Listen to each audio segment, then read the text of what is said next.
विद्यार्थी मित्रों, नमो नमः। बाल जूनियर क्लासेज में आपका स्वागत है। विद्यार्थी मित्रों, आज हम टॉपिक क्या पढ़ रहे हैं? संधि।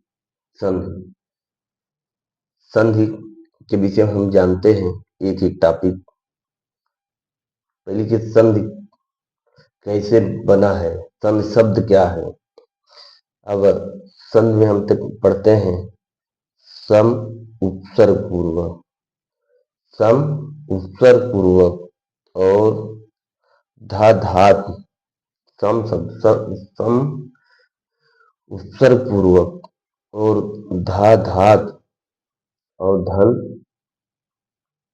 की प्रत्यय मिलकर बना हुआ है संधि शब्द। एक हेडिंग हो गया। और की क्या है? यह पुल्लिंग शब्द है। संधि क्या है? पुल्लिंग। संधि शब्द जो है पुल्लिंग है। अब एक प्रश्न पूछता है, हमेशा पूछा गया है, संधि में कौन सा उपसर्ग है? एक प्रश्न हो गया। सम उपसर्ग है। संधि में कौन सी धातु है? धा धातु। संधि में कौन सी प्रत्यय है? की प्रत्यय है। संधि शब्द पुल्लिंग है, स्त्रीलिंग है, नपुंसकलिंग है? संधि शब्द क्या है? पुल्लिंग है। अब इतना जान गए। अब संधि शब्द का अर्थ, दूसरा अर्थ, संधि शब्द का अर्थ। संधि शब्द का अर्थ है मेल या योग। क्या है? मेल या योग। संधि शब्द का अर्थ है मेल या योग। अब इसको एक बार संस्कृत में हम देख लेते हैं। वर्णानाम परस्परम, वर्णानाम परस्परम, वर्णानाम परस्परम विकृति,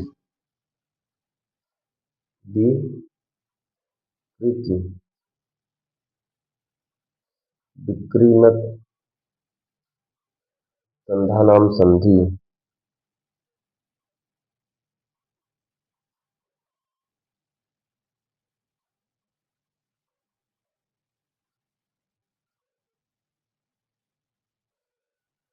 वर्णानाम परस्परम विकृत मत संधानाम संधि। क्या होता है? वर्णों का आपस में विकार सहित मिलन संधि कहता है। क्या कहता है? वर्णों के आपस में, वर्णों के आपस में विकार सहित,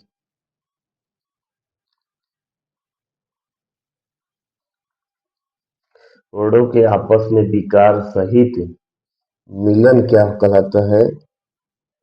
मिलन संधि कहलाता है। क्या कहलाता है? संधि कहलाता है।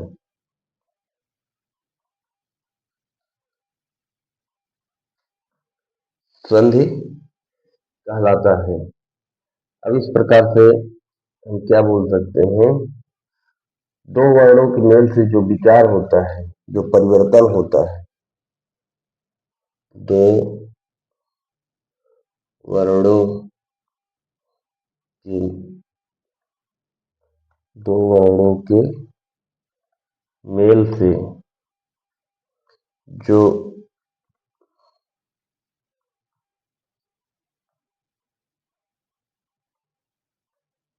या परिवर्तन होता है,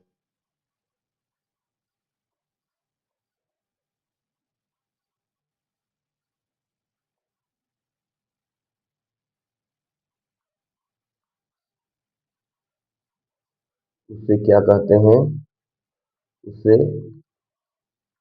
संधि कहते हैं। जो वर्णों के मेल से जो विकार या परिवर्तन होता है उसे क्या कहते हैं? संधि कहते हैं। अब वो विकार कैसे होता है या परिवर्तन कैसे होता है? जैसे रमाधन ईश, रमाधन ईशः क्या शब्द बनता है? रमेशः,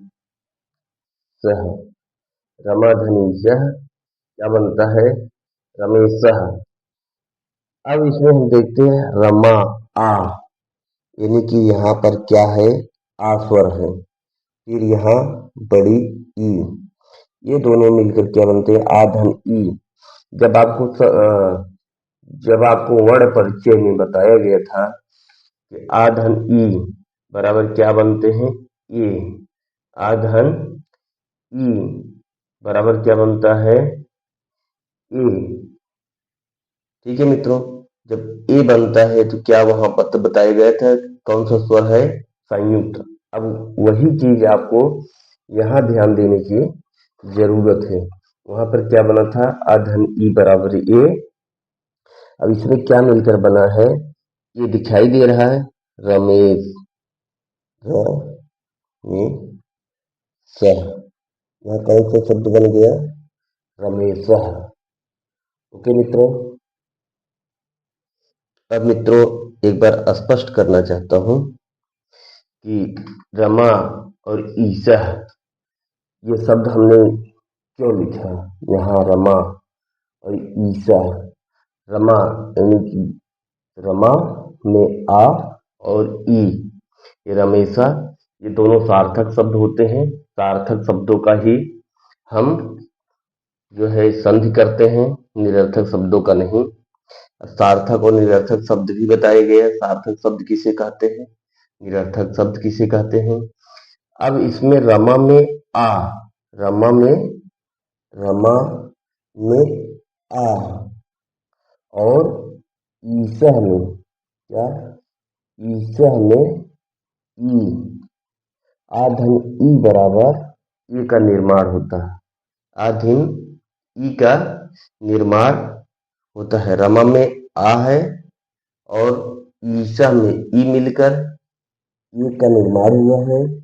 यह परिवर्तन, यह परिवर्तन क्या है? वर्ण विचार या परिवर्तन ही संधि कहलाता है। यह वर्ण विचार, यह क्या है? यह वर्ण विचार, यह वर्ण विचार, विचार या परिवर्तन,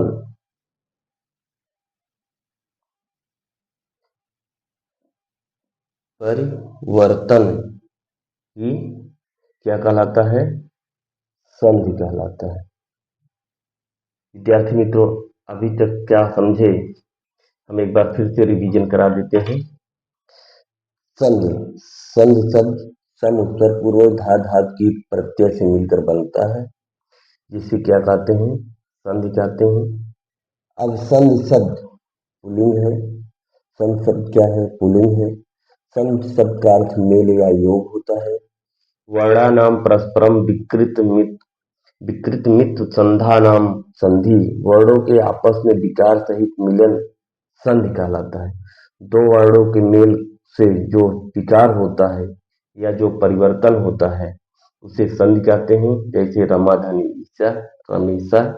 अब इसमें कैसे विकार हुआ? जो रमा में आ है और ईशा में ई, आधन ई बराबर ए, इसको संयुक्त स्वर कहते हैं। क्या कहते हैं?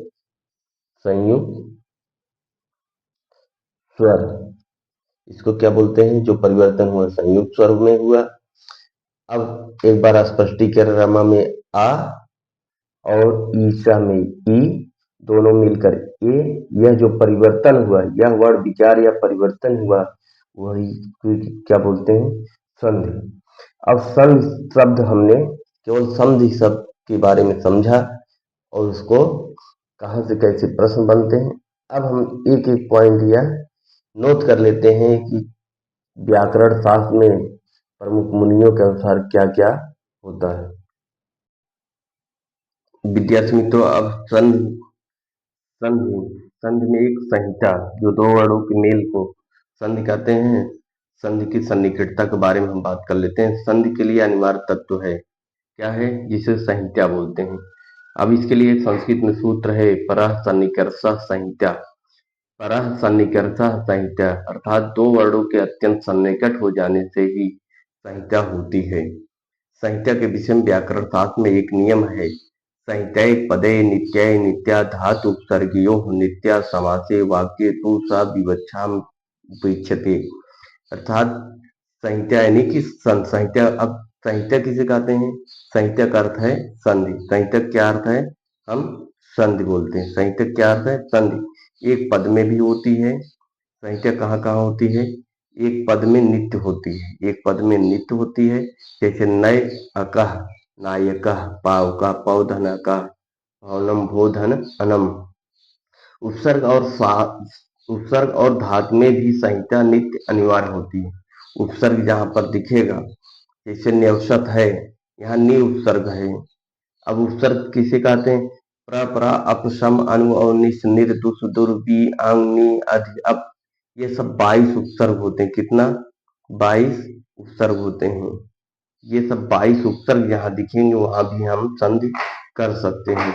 जिसे प्राधनृक्षत, यहाँ प्र उपसर्ग है। क्या है? प्र उपसर्ग है। यह हम प्र उपसर्ग है। अधि आगच्छत अध्यागच्छत, यहाँ अधि उपसर्ग है। यहाँ समासिक पदों में संहिता अनिवार्य नित्य होती है। समासिक पद कहीं गर्भी होगा, वहां नित्य होगी, चाहे तो आप करो या न करो। जैसे समासिक पद देवालय से देवस्य आलया, यह क्या है? समासिक पद है। देवस्य आलया समासिक पद है और इसका संधि होगा देवा धन आलया, देवालया, देव धन आलया। इस प्रकार से हम अब आगे भी देखते हैं। जैसे कृष्णस्य, क्या है? कृष्ण अस्त्रम समासिक पद है। कृष्ण शस्त्र, अब इसमें कृष्ण धन अस्त्रम, कृष्ण अस्त्रम। अब वाक्य में संहिता, वाक्य में क्या है? चौथी हेडिंग, वाक्य में संहिता यानी संध विवक्षाधीन भी होती है, आपकी इच्छा के अधीन है, चाहे आप करो या न करो। अब वाक्य क्या है? वाक्य जैसे हम देख लेते हैं, रामा गच्छति वनम, यहाँ संधि नहीं हुआ। रामा अलग शब्द है, गच्छति अलग है, वनम अलग है। अब रामो गच्छति वनम, यहाँ संधि कार्य हुआ। रामो गच्छति, जो रामो गच्छति लिखे हैं, जैसे जो रामो गच्छति लिखे हैं, रामो, जो रामो गच्छति लिखे हैं, ये जो रामो गच्छति, आप इसको इस प्रकार से भी लिख सकते हैं, रामो गच्छति। रामो गच्छति, ये क्या है? संधि कार्य हो गया। रामो गच्छति क्या है? संधि कार्य हो गया। अब रामो गच्छति है वनम, यह संधि कार्य हुआ। अत्र का अस्ति, अत्र को अस्ति, यहाँ क्या हो गया? संधि कार्य हो गया, यहाँ नहीं हुआ। इसलिए यहाँ पर क्या बोला गया? वाक्य में संहिता, वाक्य में क्या है? वाक्य में संहिता संधि विवक्षाधीन होती है, आपकी इच्छा के अधीन है, चाहे तो करें चाहे तो ना करें। यानी कि चाहे, जैसे रामो गच्छत लिखा, क्या लिखा? रामो,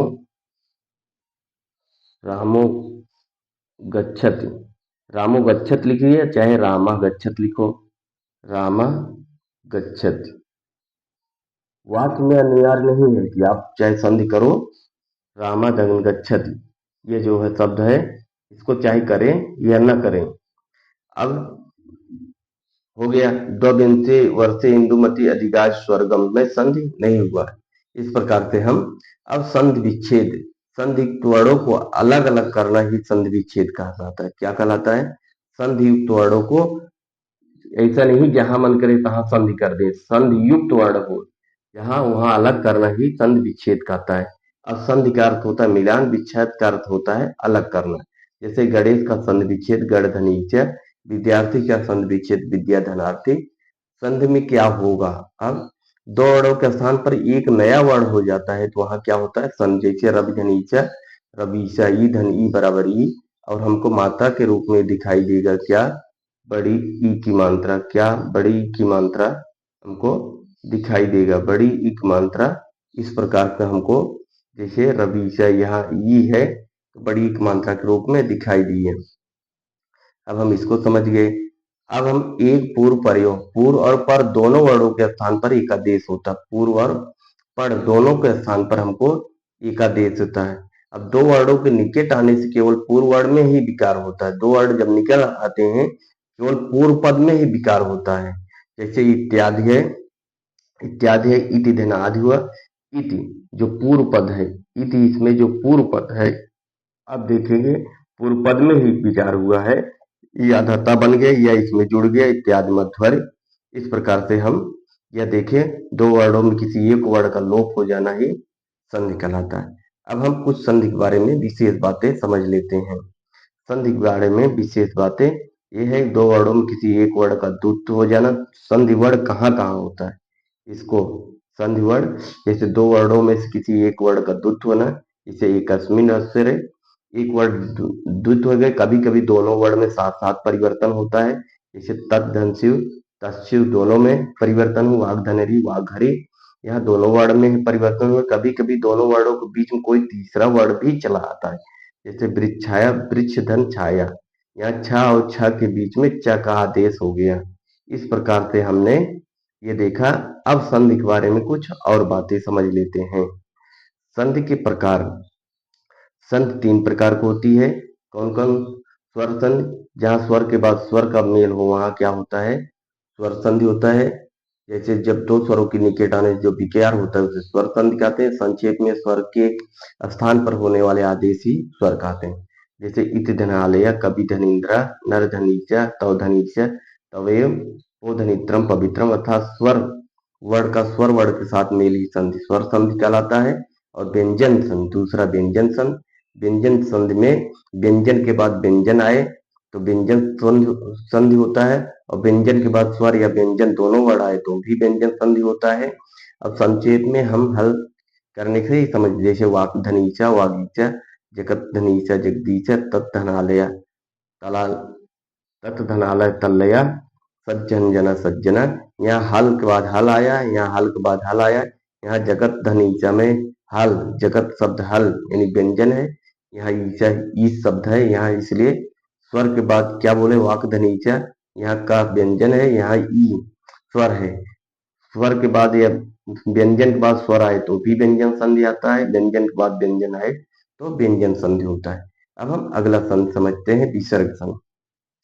विसर्ग के बाद जब स्वर या व्यंजन दोनों आते हैं तो विसर्ग संधि होता है। जब विसर्ग के बाद कोई स्वर या व्यंजन वर्ण आए तो विसर्ग के स्थान पर जो परिवर्तन होता है क्या बोलते हैं, विसर्ग संधि कहते हैं। संक्षेप में जैसे बालका गच्छत, यहाँ बालको गच्छत व्यंजन संधि हो। नमः धन करोत नमस्करोत, यहाँ विसर्ग के बाद व्यंजन आया। यहाँ अली धन आलया अली, यहाँ विसर्ग आया, विसर्ग के बाद आया स्वर आया तो भी हमारा विसर्ग संधि होता है। अब स्वर संधि अच संधि के मिलने पर जो परिवर्तन होता है उसे स्वर संधि कहते हैं। अब विद्यार्थी मित्रों कुछ और चीजें हम बताते, अब संधि के बारे में हम बताते हैं। संधि पंचधा, कौन बोला? पंच संधि प्रकरण, व्याकरण शास्त्र की दृष्टि से संधि के 5 भेद बताए गए हैं, जिसमें भट्टोदीक्षित ने व्याकरण सिद्धांत कौमुदी में संधि के 5 भेद बताए गए हैं। अच संधि, दूसरा प्रकृत भाव संधि, हल संधि, विसर्ग संधि और स्वादि संधि। अब कभी कभी प्रश्न पूछा जाता है संधि व्याकरण शास्त्र के अनुसार संधि कितने प्रकार की होती है? 5 प्रकार की होती है। अब प्रकृत भाव को अच संधि के भेद के रूप में हम स्वाद आदि संधों को विसर्ग संधि के रूप में ही स्वीकार करते हैं। अब मुख्यतः संधि के बारे में मुख्यतः विभाजित किया अच संधि हल संधि विसर्ग संधि, यानी अच संधि को स्वर संधि, हल संधि को व्यंजन संधि और विसर्ग संधि कहते हैं। अब दो स्वरों क्या है, दो स्वर अच स्वरों के परस्पर मेल से उत्पन्न होने अच या स्वर संधि कहा जाता है। स्वर संधि के निम्न भेद होते हैं। जैसे स्वर संधि के बारे में हम पढ़ेंगे तो स्वर संधि में क्या क्या है? स्वर संधि में दीर्घ संधि, गुण संधि, वृद्धि संधि, यड़ संधि, अयादि संधि, पूर्व संधि और पररूप संधि, इसको और प्रकृत भाव संधि। ये शब्द कितने प्रकार के हो गए? 8 प्रकार के हमको सब पढ़ना है संधि। ये किस में पढ़ेंगे हम? स्वर संधि में। किस में पढ़ेंगे? स्वर संधि में। अब हम आइए संधि के बारे में आपसे, कौन सा संधि? दीर्घ संधि। कौन सा? दीर्घ संधि के बारे में हम पढ़ते हैं। आइए हम शुरू करते हैं। मित्रों, आप स्वर संधि के प्रमुख भेद में दीर्घ संधि अका सवर्णे दीर्घा। दीर्घ संधि के कुछ उदाहरण हम समझते हैं ताकि अच्छे से समझ में आ जाए। दीर्घ संधि के उदाहरण में हम समझते हैं, जैसे हिमालय, क्या बोलते हैं? हिमालय शब्द आया, हिमालय। अब इसमें हमको कभी भी प्रश्न पूछा जाता है हिमालय में, इसमें दो प्रश्न, एक होता है संधि, एक होता है संधि, एक होता है विच्छेद। एक होता संधि, एक होता विच्छेद। अभी ये जो हिमालय शब्द है, यह क्या है? संधि है। हिमालय शब्द संधि है। अब इसका हम क्या करेंगे? विच्छेद। अब इसका हम विच्छेद करेंगे। ये विच्छेद कैसे होता है? हिम धन आलया। कैसे होता है? हिम हिम धन आलया। हिम धन आलया। अब हिम धन आलया बराबर क्या होता है? हिमालय। हिमालय। हिम धन आलया बराबर क्या होता है? हिमालय। मित्रों, अब इसमें आप संधि और विच्छेद, यह टॉपिक जो है हमारा क्या है? संधि है। और यह टॉपिक, यह जो प्रक्रिया हुआ है, यह प्रक्रिया हमारा क्या है? संधि है। यह प्रक्रिया हमारा विच्छेद है। तो पॉइंट आप समझ गए। अब इसमें समझना हिम धन आलया, जैसे बोला ना, आकाश सावड़े दीर्घा, आ ई उ री ली के बाद सवर्ण समान स्वर आए तो हम दीर्घ संधि कहते हैं। एक बार यहाँ देखिए, आ ई उ, आ ई उ और री, और ली के बाद आ ई उ री के बाद क्या आएगा? आ ई उ री, ली ही दोनों तरफ मिले तो हम दीर्घ संधि, इसको जोड़ने पर क्या होता है? जैसे अधन बोला था ना, अधन आ मिलेगा, बड़ा आ का निर्माण होता है। ई धन ई मिलेगा, बड़ी। इसी प्रकार से उ धन उ, री धन री, और ली धन ली मिलता है, दीर्घ ली का निर्माण नहीं होता है, यह ह्रस्व ही रहता है। वह सब उदाहरण में आपको बताएंगे हम, कहाँ पर क्या प्रक्रिया होता है। अब हम इसमें देखते हैं एक ही शब्द, धन आलया। आलया, हिम धन आलया हुआ था। अब हिम धन आलया में, हिम में आ है, हिम में आ है, धन आ, धन आ बराबर आ, यानी बड़ा आ, क्या है? आ, यानी कि आक मात्रा, यानी कि आक मात्रा लगेगा। अब हिम है, हिम में आ, यहाँ आक मात्रा जब बोधित कर देंगे, ये आ का संक्षेप हो जाएगा। क्या हो जाएगा? हिम मत आक मात्रा लगा देंगे, हिमालय, यह सब बन गया। अब इसी प्रकार से हम दूसरा उदाहरण भी देखते हैं। अब दूसरा उदाहरण हम देखते हैं पुस्तकालय। कौन सा? पुस्तकालय। पुस्तकालय में क्या क्या होता है? पुस्तक धन आलय। क्या होता है? पुस्तक, पुस्तक धन आलय। अब विद्यार्थी मित्रों, यहाँ आ लगा है, आ दीर्घ है, बराबर। तो हम वहीं से अलग करेंगे। अभी आपको बताया था ना, तो आ धन आ मिलके आ का निर्माण हुआ। आ धन आ का निर्माण हुआ है, इसका मतलब है जो बड़ा आ है उसको हम किस चिन्ह से समझते हैं? आक मात्रा से। किस चिन्ह से समझते हैं? आक मात्रा से। अब हम यहाँ देखते हैं क्या निर्माण होता है। पुस्तक का में आ है, का में आ है और बड़ा आ, यह मिलकर क्या बना? आ, दोनों। अब यह प्रक्रिया हम बताए हैं आगे, उधर पहले बताए हैं। आ धन आ मिलेंगे तो भी आ का निर्माण होगा, और आ धन आ मिलेगा तो भी हमारा आ का निर्माण होगा, और आ धन आ का निर्माण होगा तो भी आ। यह प्रक्रिया 3 दशा में ऐसे बनता है, और जब यह जो परिवर्तन होता है आ के रूप में ना होकर हमको मात्रा के रूप में दिखाई देता है। तीनों जगह हमको आक मात्रा के रूप में दिखाई देगा। अब हम अपने टॉपिक पे ध्यान देते हैं।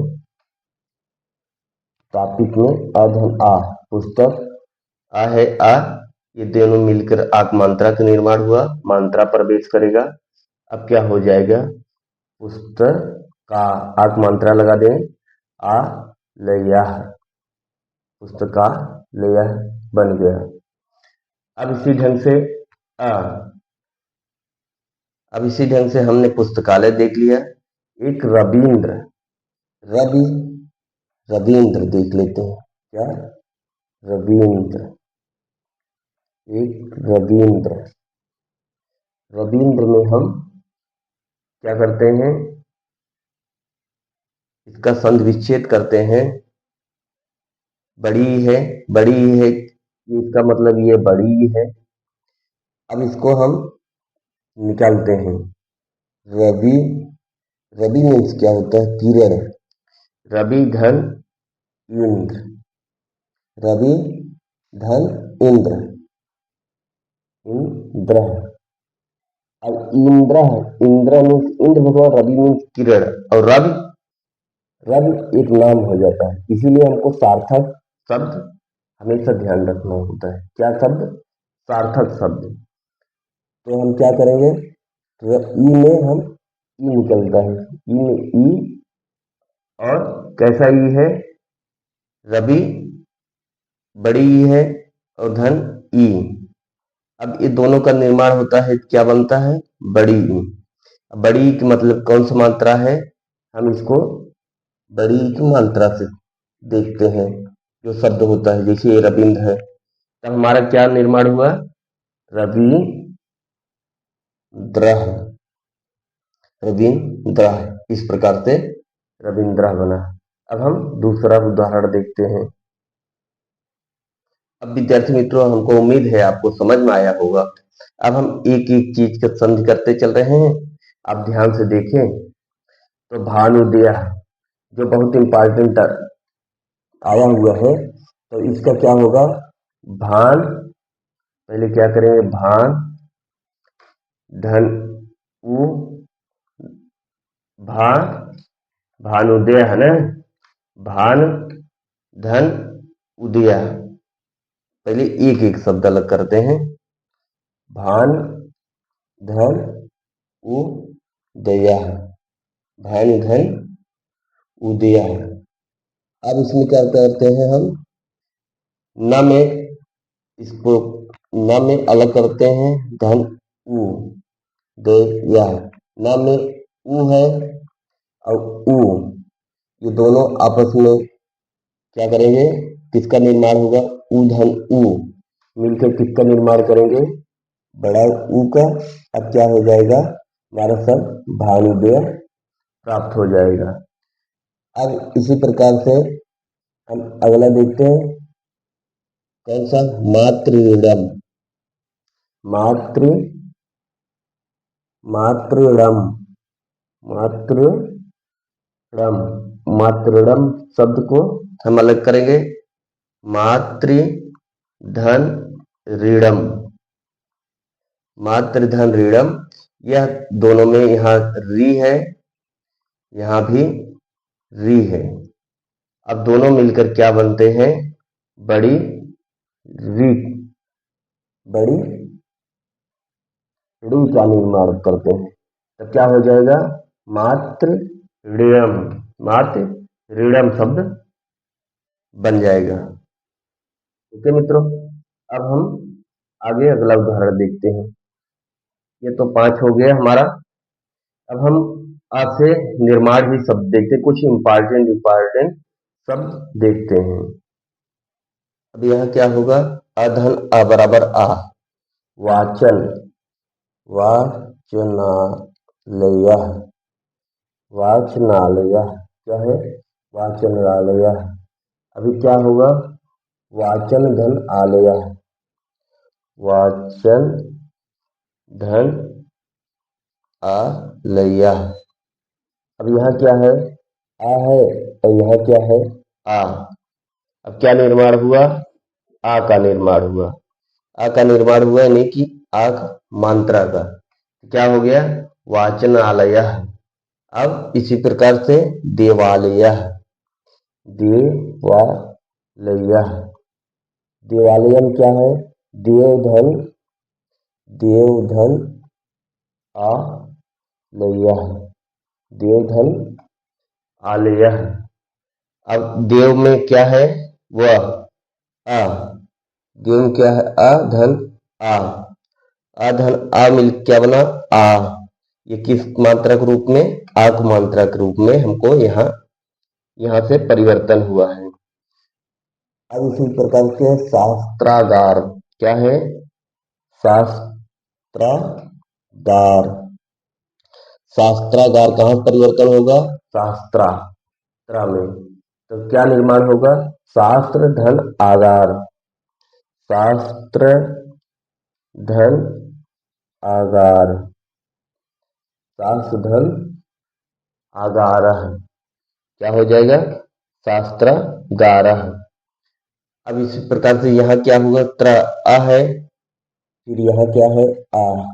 ये निर्माण किसका हुआ, आ का, यानी कि आक मात्रा के रूप में यहाँ हमको मिला हुआ है, शास्त्रागार।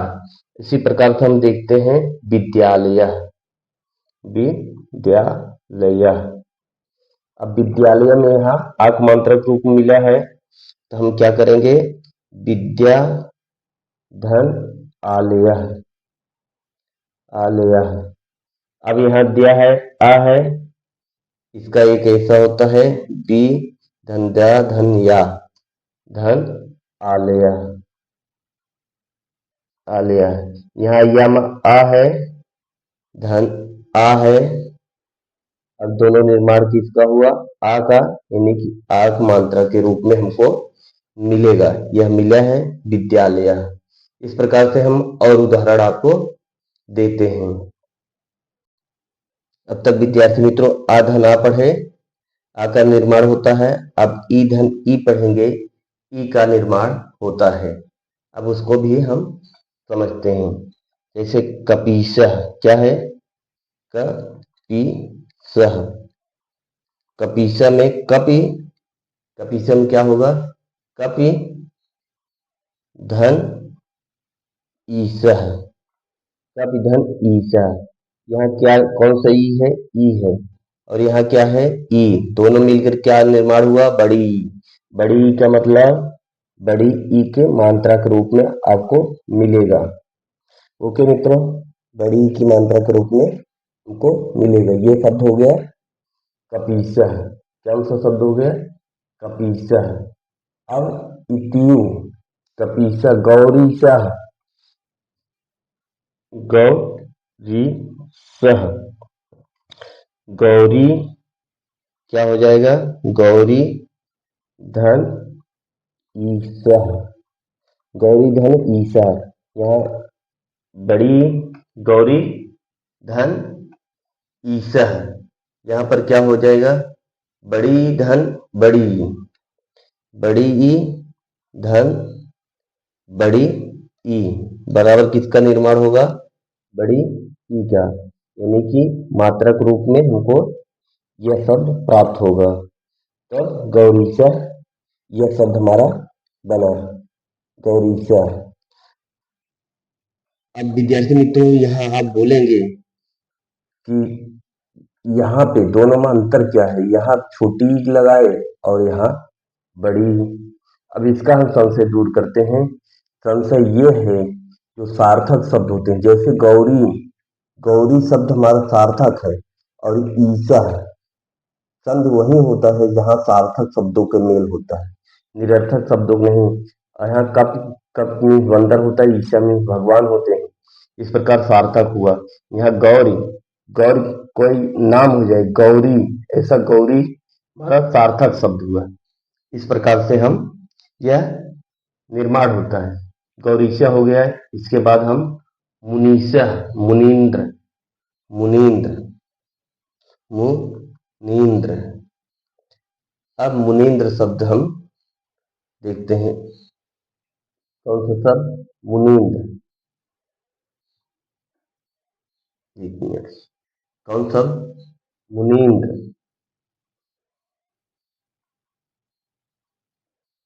मुनींद्र। मुनींद्र में क्या होगा? मुन धन इंद्र। मुनि धन इंद्र। मुनि धन इंद्र क्या हो जाएगा? मुनि धन इंद्र क्या हो जाएगा?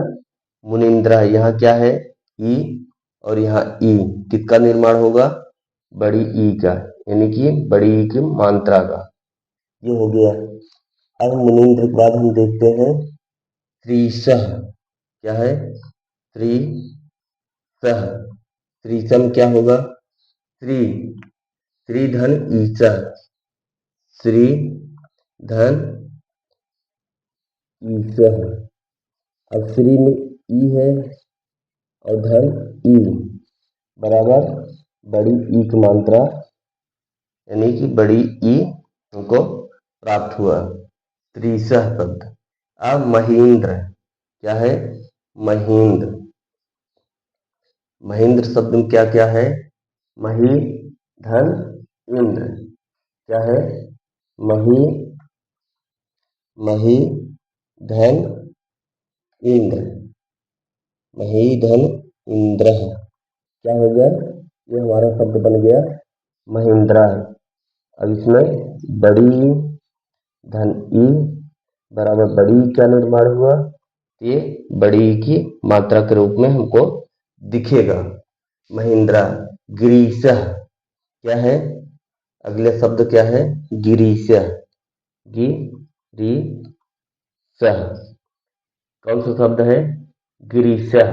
गिरीशम क्या होगा? गिर धन ईशः। गिरिधन ईशः। अब गिरीशः, यहाँ छोटी ई, यहाँ बड़ी ई, और यहाँ क्या निर्माण होगा? बड़ी क्या निर्माण मिलेगा? किसके रूप में दिखेगा? बड़ी ई की मात्रक रूप में, जो यहाँ हमको दिखा है। अब गिरीशः पढ़े। अब हम कुछ और शब्द को हम देख लेते हैं। विद्यार्थी मित्रों, ये शब्द जो है कपीशा, गौरीशा, मुनींद्रा, श्रीशा, महिंद्रा और गिरीशा, ये सब बहुत इम्पॉर्टेंट है। कोई न कोई परीक्षा में आया हुआ है। अब हम अगला शब्द देखते हैं। अब हम अगला शब्द देखते हैं इत्यु। इत्यु में क्या होगा? इत धन यु। इति धन यु। अब इसमें क्या है? छोटी ई है और फिर बड़ी ई है, बराबर क्या मिलेगा? बड़ी मात्रा के रूप में दिखेगा, बड़ी जो यहाँ दिखा। अब इति के बाद क्या बनेगा? नदीशा। एक शब्द है नदीशा। नदी में नदी, नदी धन, सॉरी नदी धन ईशा क्या बनेगा?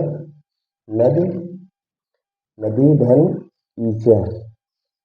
नदी धन ई सह। नदी धन क्या बनेगा? ई ई सह। अब क्या हो जाएगी? यहाँ बड़ी ई और फिर बड़ी ई, ये दोनों का निर्माण होगा, क्या बनेगा हमारा? बड़ी ई दिखेगा किसके रूप में? बड़ी मात्रा के रूप में, नदी सह।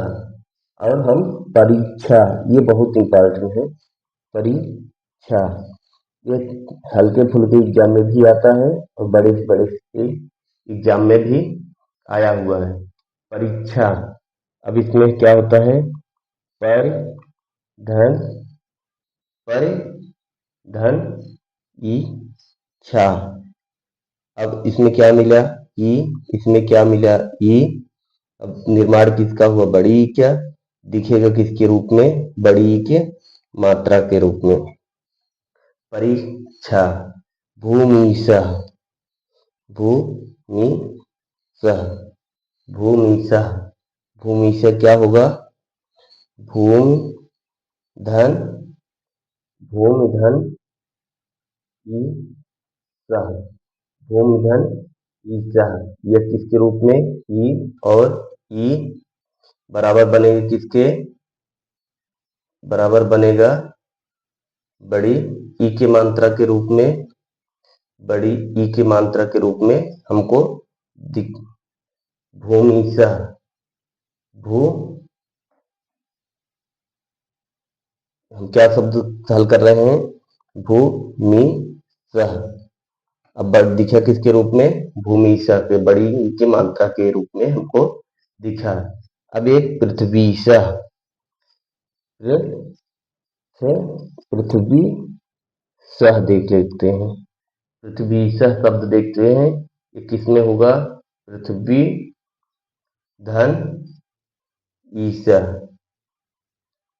ईसह के रूप में।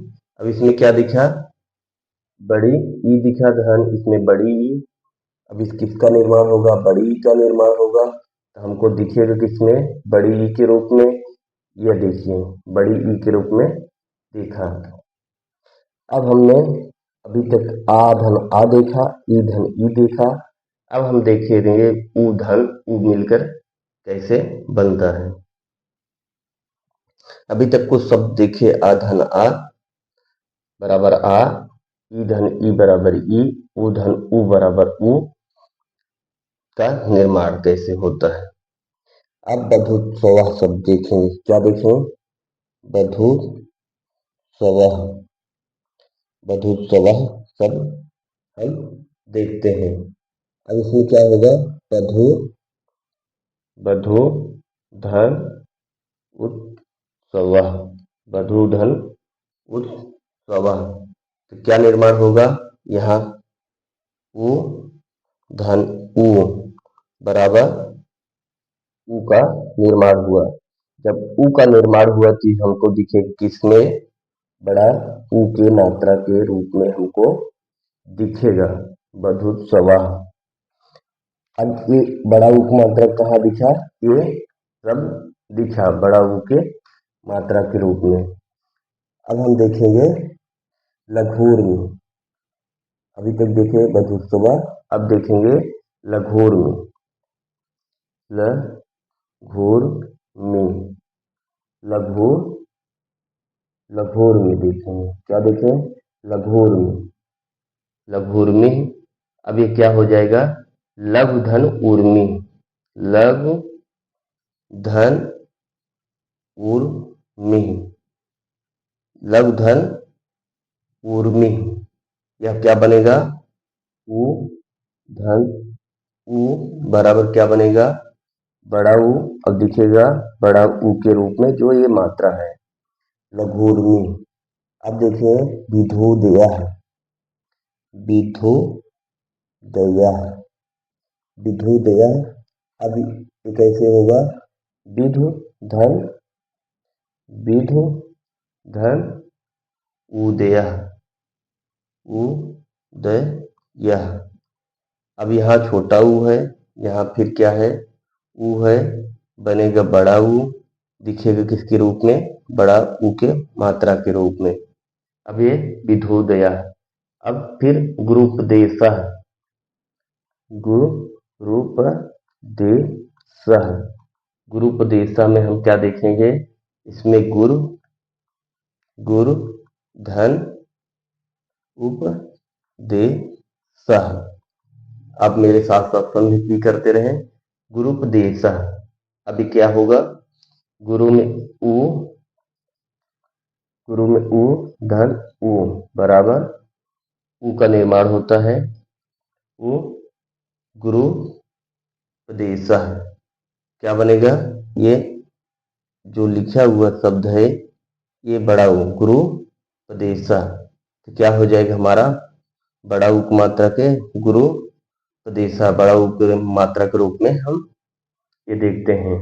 इसके बाद क्या है, साधुक्तम,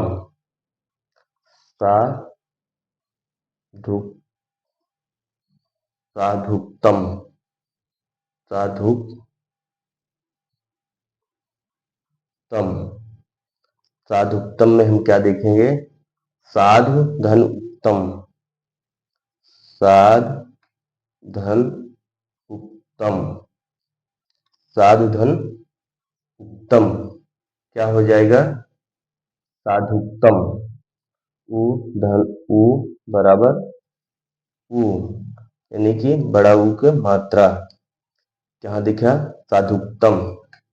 इसी प्रकार भूर्जा, भूर्जा, भूर्जा क्या देखे हैं? भू धन ऊर्जा, भू धन ऊर्जा, भू धन ऊर्जा देखें कि क्या? ऊ धन ऊ बराबर क्या होगा? बड़ा ऊ दिखे किसमें? बड़ा ऊ की मात्रा के रूप में दिखा हमारा भूधन ऊर्जा। अब इस प्रकार से हम कुछ और शब्द को देखते हैं। एक है सूक्ति, सूक्ति, क्या देखेंगे? सूक्ति, ये क्या होगा? सुधन उक्ति, सुधन उक्ति। अब देखिए यहाँ ऊ है, यहाँ भी ऊ है। अभी किसका निर्माण होगा? बड़ा ऊ दिखेगी किसमें? बड़ा ऊ के मात्रा के रूप में, सूक्ति। अब हम कुछ और शब्दों को देखते हैं। अब ये भूर्ध्वम हम शब्द देखते हैं। भूधन क्या होगा? भूधन ऊर्ध्वम, क्या देखेंगे? भूधन ऊर्ध्वम होगा, ऊर्ध्वम, भूधन ऊर्ध्वम। यहाँ क्या दिखा? बड़ा ऊ धन बड़ा ऊ बराबर क्या होगा?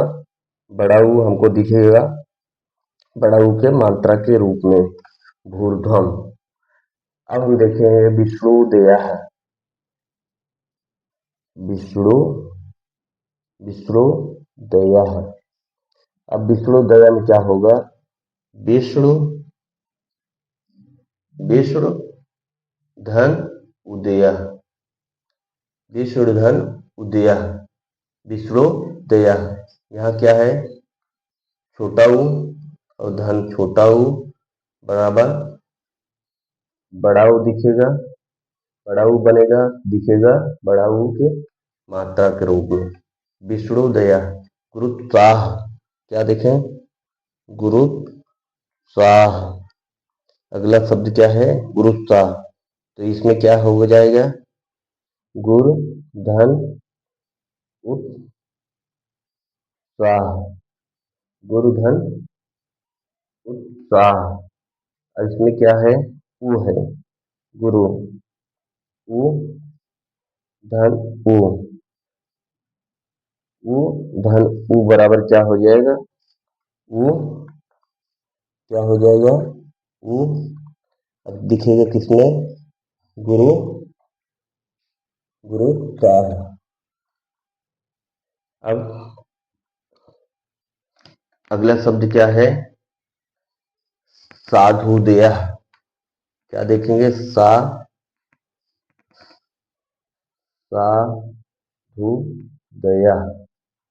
साधुदेयः। ये क्या हो जाएगा? साधु, क्या हो जाएगा? साधु धन उदयः, साधु धन उदयः, क्या हो जाएगा? ऊ धन ऊ बराबर बड़ा ऊ, अभी मिलेगा बड़ा ऊ के मात्रा के रूप में, साधु दया। अब बधुल्लासः, क्या देखेंगे अगला शब्द? बधु, बधुल्लासः, बधुल्लासः। अब बधुल्लासः शब्द को हम तोड़ेंगे, क्या हो जाएगा? बधु, बधु क्या हो जाएगा? बधु, क्या हो जाएगा? बधु धन उल्लासः, बधु धन उल्लासः। अब यहाँ कौन सा है? बड़ा ऊ है, यहाँ छोटा ऊ है, मिलकर क्या निर्माण होगा? बड़ा ऊ छोटा ऊ मिलकर क्या बनेगा? बड़ा ऊ बनेगा। अब दिखेगा किसमें? बड़ा ऊ की मात्रा के रूप में, जो यहाँ पे हमको दिखा है। अब विद्यार्थी मित्रों, हमने अभी तक ऊ का पढ़ा। अब हम आ ई उ री, हम री की मात्रा वाला भी शब्द कुछ देखते हैं। अब विद्यार्थी मित्रों री धन री बराबर बड़ी री का निर्माण होता है। अब हम इसको देखते हैं, मात्र धन ऋणम। अब ये क्या हो जाएगा, मात्र धन ऋणम, मात्र धन ऋणम। यहाँ री धन री का निर्माण होकर बड़ी री का निर्माण होता है। यह हमारा बड़ी री का निर्माण हुआ। इस प्रकार से हम पितृधन ऋणम, पितृणम क्या हुआ, पितृणम, पितृणम को हम क्या कहेंगे, पितृ, पितृधन क्या होगा, पितृधन ऋणम। अब इसमें री धन री का निर्माण क्या हुआ, ऋणम, पितृधन ऋणम। इस प्रकार से हम होत्रिकारा, अगला शब्द देखेंगे, होत्रिकारः,